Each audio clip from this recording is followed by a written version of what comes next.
ఈ మధ్య ఎక్కువగా వెంకటేశ్వర స్వామి కళ్ళు తెరిచాడని చెప్పి ఎక్కువగా వీడియోలు వైరల్ చేస్తూ ఉన్నారు. ఈ వీడియో చూసి నాకు భలే ఆశ్చర్యం వేసింది. ఎందుకు గొర్రె మందల్లాగా తయారవుతున్నారో నాకు అర్థం కావట్లేదు. వెంకటేశ్వర స్వామి కళ్ళు తెరిస్తే ఆ కళ్ళు తీసుకెళ్ళి డాక్టర్కి చూపించాలి. ఆ కళ్ళు నరాలు బాగా పనిచేస్తున్నాయి లేదా, కంటి చూపు బాగా పనిచేస్తున్నా లేదా, కళ్ళు ఎందుకు తెరిచాడు అనేది అర్థం చేసుకోవాలి.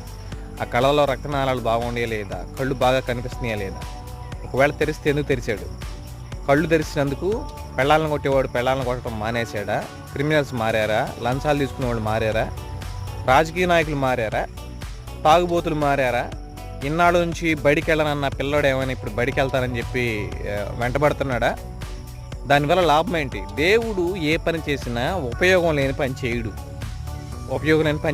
ఇట్లాంటి వేస్ట్ వైరల్ వీడియోలను వైరల్ చేసినంత వల్ల మనుషులకు వచ్చిన లాభం ఏం లేదు. ఆ వైరల్ చేసిన వీడియో వాడు బాగుపడతాడు.